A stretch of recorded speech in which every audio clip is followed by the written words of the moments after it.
Comment surmonter la peur du manque? La peur de manquer, la peur de ne pas avoir assez, la peur de perdre son job, la peur de ne pas pouvoir payer ses factures, la peur de manquer d'énergie ou même de temps. Ce sentiment, cette peur du manque est née bien plus tôt qu'on l'imagine. Dès le plus jeune âge, on a entendu « fais pas ci, va pas là, non, tu ne peux pas avoir ceci, non, tu n'auras pas cela, etc. etc. » La peur du manque est en réalité l'un des sentiments les plus précoces et aussi l'un des plus profonds, puisque cette peur est l'une des premières qu'on a ressenties. C'est la raison pour laquelle elle est si ancrée. Si ce sentiment t'est familier, alors reste avec moi parce qu'aujourd'hui, on va voir comment le surmonter. C'est parti!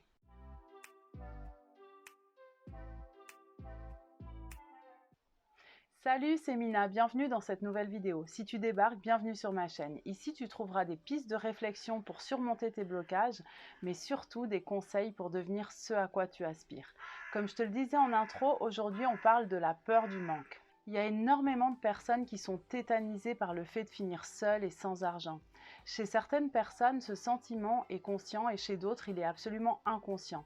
Ce qui est sûr, c'est qu'il entraîne les mêmes insécurités et le même type de comportement chez une majorité de personnes. Est-ce qu'il t'arrive d'observer au supermarché des caddies qui débordent, à l'aéroport des valises qui explosent? Peut-être as-tu toi-même un dressing plein à craquer? En réalité, on n'achète pas en fonction de ce dont on a besoin ou même envie, mais en fonction de ce dont on pourrait avoir besoin au cas où. Cette peur du manque peut se traduire par des compensations entraînant par exemple une alimentation excessive, des achats compulsifs, mais également par des comportements qui à l'inverse vont pencher vers la retenue excessive, voire la privation.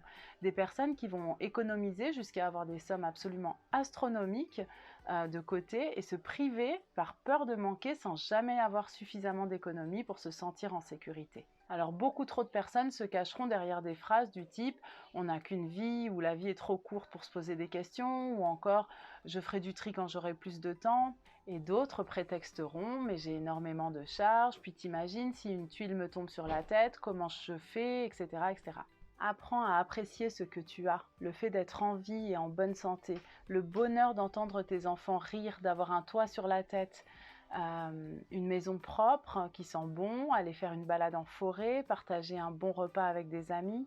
Le fait d'apprécier ce que tu as n'aura aucun impact négatif sur tes objectifs de demain, bien au contraire. Apprécier ce que tu as aujourd'hui ne veut pas dire t'en contenter. Si tu n'apprécies pas ce que tu as aujourd'hui, je peux te garantir une chose, c'est que quel que soit ton objectif de demain, que ce soit de devenir millionnaire ou d'atteindre un objectif professionnel ou encore personnel, tu ne l'apprécieras pas plus. Et cela nous amène droit au recentrage. Se recentrer. Déconnecte-toi des réseaux sociaux et reconnecte-toi à toi-même. J'en avais déjà parlé dans une précédente vidéo. L'essentiel de ce dont tu as besoin réside à l'intérieur de toi.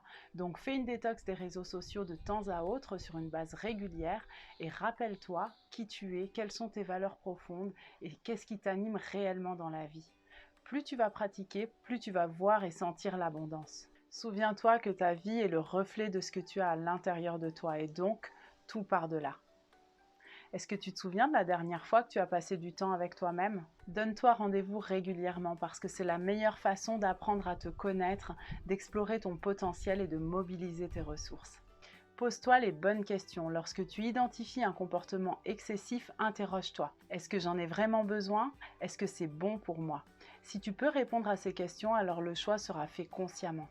Par exemple, dans mon cas, j'adore les vêtements et à chaque fois que je craque sur une nouvelle pièce, je m'interroge à savoir est-ce que j'en ai déjà une similaire dans mon dressing ou pas. Un autre exemple, avant de prendre une deuxième part de gâteau, je me demande souvent si je vais vraiment l'apprécier autant que la première. D'ailleurs, j'ai remarqué que si je prenais vraiment le soin d'apprécier la première en posant régulièrement ma fourchette, j'étais beaucoup moins tentée de prendre une deuxième part. Tu auras compris que même si cette peur du manque constitue l'un des sentiments les plus précoces et donc les plus profonds, il n'en est pas moins insurmontable. Si tu appliques les conseils que je t'ai énoncés, je suis convaincue que tu vas voir une belle évolution. Quand tu dépasses cette peur du manque, tu t'autorises à être plus heureux, à te sentir libre et à vivre davantage d'expériences qui te font vibrer dans tous les domaines de ta vie. J'espère que cette vidéo t'a plu. Si c'est le cas, pense à t'abonner et à activer la petite cloche pour recevoir les prochains conseils. Si tu penses que mes conseils peuvent avoir un impact positif et aider d'autres personnes, alors n'hésite pas à partager. Je te dis à la semaine prochaine et dans l'intervalle, prends soin de toi.